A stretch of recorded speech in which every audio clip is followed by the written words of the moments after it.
Hello class, it's Miss Roberts here, and today we're going to review the requirements for the persuasive speech. Let's begin. So first, we're going to just talk about the general persuasive speech requirements, and then I'm going to show you the outline format and how to put all that information together. Now, this speech will be 6 to 8 minutes, and you're required to use at least 6 or more sources for your speech. Those types of sources can vary from websites, academic journals, magazines, videos, credible websites, credible books, which have you. But you want to make sure to attach a bibliography to your outline. Now, there are several ways you can submit your speech. So, for example, with the new changes that came with the changes to create COMM C1000, you are required to have an audience. So you want to have at least 3 people. If they don't want to be on camera, then like show the tops of their heads, that's fine. But I need to see 3 people, and you can create a YouTube video and post it on there and send me the link. Or you can upload the video via Canvas, but I just need to see the video with you performing the speech and with your audience members. If you don't want to do that, and if I have enough people that aren't able to have someone view their video via audience, then I can post a couple of class Zoom meetings if possible. The Zoom meetings aren't required. However, the audience requirement is. So if I get enough, or say for instance, if we need to have a Zoom meeting so we can be each other's audience to meet that requirement, that is an option too. Just let me know if you have any questions about that, and I can post those Zoom meetings to meet that requirement. So like I said before, you're required to have at least 6 outside sources. Let me know if you have any questions about that. And I also have research or resources with your library, a citation generation tool so you can use MLA or APA format, and other resources to help you put that information together. Now let's go ahead and talk about, so next I'm going to show you the basics of the speech outline. Remember with with speech outlines, you want to make sure that they're typed. I don't accept Google Docs links, but you can convert those to Google Docs to MLA or APA format. So if you use that as your primary word processing software, go ahead and do that. Also, make sure there's full sentences. And with those full sentences, you want to keep the headings. Keeping the headings is very important because when I replay your video, whether you were in person or not, when I replay your video, I take a look at where you are in your speech. I'm also taking a look to see if you have your in-text citations as well. Remember, for this speech, we require 6 sources, so those sources have to be listed in Malay APA format at the very end of your speech.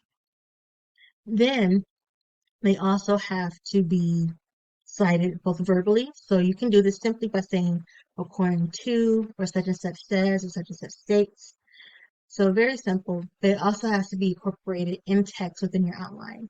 Now, in-text citations can be woven within the sentence, similar to what you would say out loud. And then also, you can do what we call parenthetical citations, similar to an essay where you have your citations and parentheses within the outline.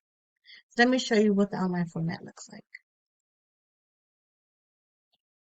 All right, so with your outline, you see we have the headings. The YouTube link is optional if you do decide to upload your speech onto YouTube. If you decide on that option, you can also put it on unlisted just so it won't be in public, but it needs to be able to access the YouTube link. But you also have opportunity to upload the file onto the Canvas platform, which is preferable because it stays contained within that system, but I have to be able to see it. Next first we have our attention getter. Our attention getter can be a fact, stat, question, but it's the first thing you say within your speech. And then you have your overview of your main section. So a general overview, I'm saying today I was talking about A, B, and C. A, B, and C will be your body sections of your paper and your speech. So with the need section, you can do all of these or several combinations of these in order to create the need. The need is synonymous with stating the problem. However, you're creating a sense of urgency while you do so. So you can incorporate facts and stats for the explanations, talk about the cause, effects, and harms that the problem may cause, and talk about how the problem directly affects them. While while the audience should be concerned about the problem and how they are harmed.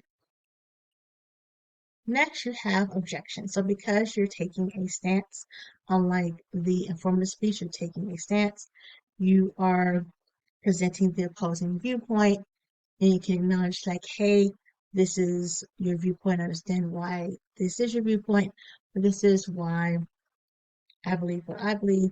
This is the correct format, course of action. Next, we have the solution thesis statement. So by creating that sense of urgency in the need section, we have the satisfaction, which is presenting the solution. You're going to explain the proposal clearly and talk about where it has worked before. Because we also are going to meet objections because people may have, or people may understand that it's a problem, but they may disagree on the solution. So you can meet those objections and talk about how your solution is the better course of action. Next, we have visualizing the results. So you can do this in one of three ways. You're creating a hypothetical example where you can talk about the best course of action and the positive effects that can happen if we do implement your solution, the negative things that can happen if we don't implement your solution, or you can talk about both. But you want to make sure to have this section here and describe as well. But finally, we have the conclusion, our call to action. So all these steps here are for the call to action. And the call to action can be as simple as saying, hey, vote for this initiative, donate to this program, contact your congressperson. Here's how you can find them. But make sure that your action is simple and doable. It's the difference between a $5 donation and a $100 donation. You want to make sure that you have a solution that's clear and that is doable for an audience. Also, make sure to provide a visual aid. A visual aid can be as simple as a picture or an item. So we can make it super simple for virtual courses. And of course, if you have any questions at all, please let me know. I look forward to hearing your speeches, and I will see you soon. Thank you. Bye.